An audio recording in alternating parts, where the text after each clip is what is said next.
அமெரிக்க Iran போர் என்பது உலகளாவிய ரீதியில் மிகப்பெரிய தாக்கத்தை ஏற்படுத்தியிருக்கிறது மட்டுமல்லாது ஒரு மனித அவலத்தையே உருவாக்கியிருக்கிறது அப்படின்னு சொல்லலாம். யுத்தத்தில் ஈடுபட்டிருக்கக்கூடிய இரு நாடுகளை மட்டுமல்லாது உலகெங்கும் இருக்கக்கூடிய அத்தனை நாடுகளையும் அங்கு வாழக்கூடிய மில்லியன் கணக்கான மக்களின் வயிற்றில் அடித்திருக்கக்கூடிய ஒரு போராகத்தான் இது மாறி இருக்கிறது.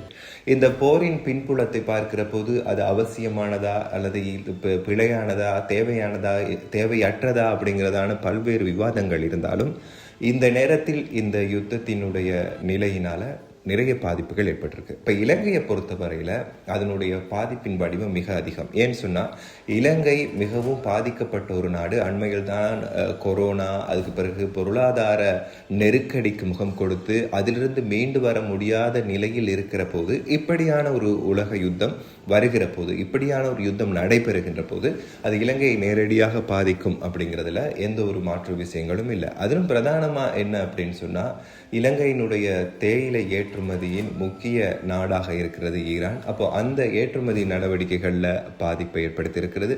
அது மட்டும் இல்லாமல் அதிகமாக மத்திய கிழக்கு நாடுகளுக்கு இலங்கையிலிருந்து பயணிகள் செல்கின்றார்கள் அல்லது வேலைவாய்ப்புக்காக செல்கிறார்கள்.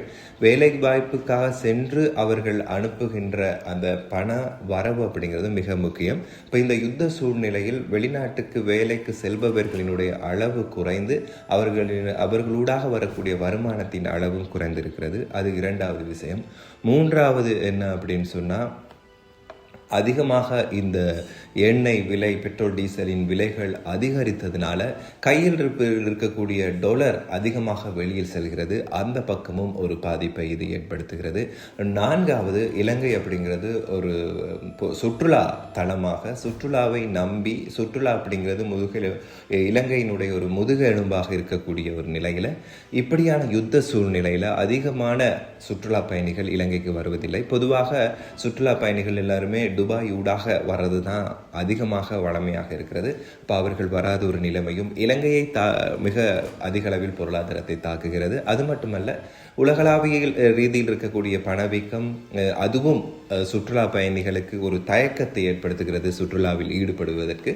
இப்படியாக நாலா பக்கமும் இலங்கைக்கு ஒரு தர்ம சங்கடமான சூழ்நிலை உருவாகி இருக்கிறது இந்த யுத்தத்தினால. அப்போ ஏற்கனவே பொருளாதார வீழ்ச்சி அப்படிங்கிற மாதிரி நிறைய பிரச்சனைகள் இருக்குது.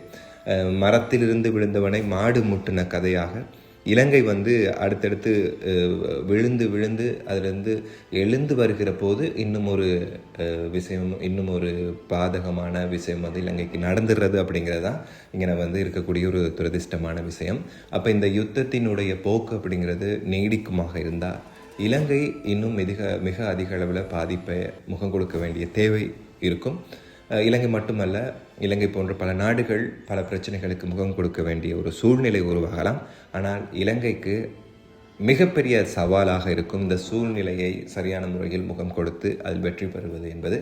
அதனால் அதிகமான பொருளாதார நிபுணர்களினுடைய ஒத்துழைப்போடு இந்த நடவடிக்கைகளில் ஈடுபட வேண்டியது மிக முக்கியமான ஒரு விஷயமாக இருக்கிறது. பார்க்கலாம் உலகளாவிய ரீதியில் இந்த யுத்தம் எந்த போக்கை நோக்கி போகிறது அப்படின்னு சொல்லி. ஆனால் இந்த யுத்தம் நிறைவடைய வேண்டும் அப்படிங்கிறது தான் நிறைய பேரினுடைய பிரார்த்தனையாக இருக்கிறது. ஆனால் அது ஒரு சிலரின் தனிப்பட்ட ஈகோ காரணத்தினாலும் இது தொடர்ந்து கொண்டு இருப்பது தான் இந்த உலகத்தின் மிகப்பெரிய ஒரு துர்பாக்கியமான நிலை.